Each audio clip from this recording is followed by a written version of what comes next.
Network. With me is Chris Coste, former Fargo Red Hawk, won a World Series with the Philadelphia Phillies. Coach, I want to talk a little bit more about your own story. Greatest memory as a professional baseball player? No question, it was running on the field when we won Game 5 in 2008. I have so many good memories, whether they were personal success or, getting called up and getting my first hit, things like that. But running on the field, because when we won Game 5, I think we were only ahead by one run. The tying run was on base. Eric Hinsky was up, and he had hit a home run earlier in the series.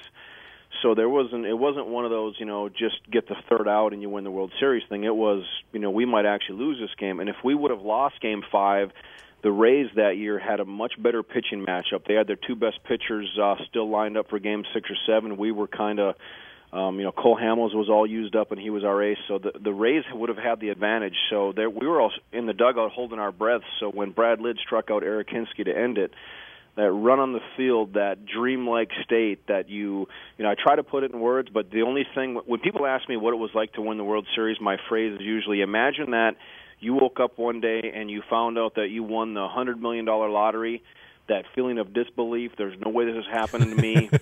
That's pretty much how it felt. That is just an awesome story and event. Again, Chris Coste with us. Any questions, comments, 888-598-8464. 888-598-8464. Coach, I want to ask you this. I mean, your story's incredible. You were, with the Red Hawks, with Marsha, living down in the basement. What kept you going? I mean, what had you keep the dream alive where 99.9% of the guys on the planet would have said, you know what, I gave it a shot, didn't work out, I'm going to hang up the cleats? Well, Chris, obviously we've known each other since the Little League Baseball, and I think people that knew me like yourself knew that when you said my name, baseball was the first thing that popped into your head. So baseball was the one thing I always wanted to do, whether it was playing or coaching.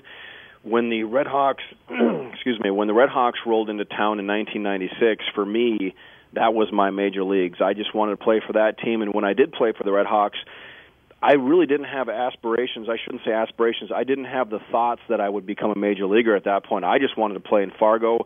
It wasn't even, in fact, when Doug Simonek called me up in 1995, he basically said I had no chance to make the team. So I just wanted to be a Red Hawk. Now, I wasn't thinking Phillies. I wasn't thinking major leagues.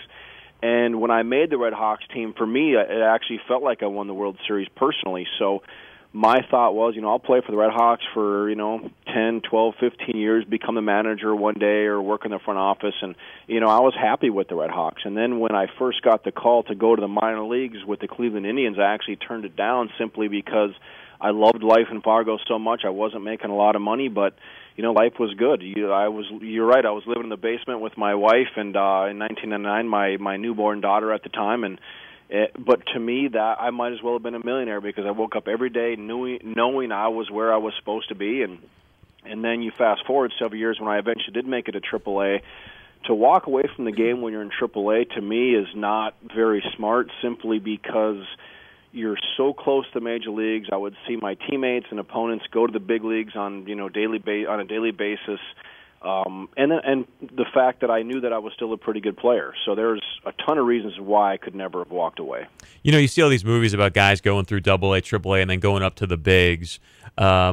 Take us through that. Again, Chris Coste with us here, Philadelphia Philly, World Series champion from Fargo, played for the Red Hawks. But talk to us about that when you're playing, AAA ball and you're driving around in buses. All of a sudden you're up at the bigs. You're flying around. What's the differences or what takes place there?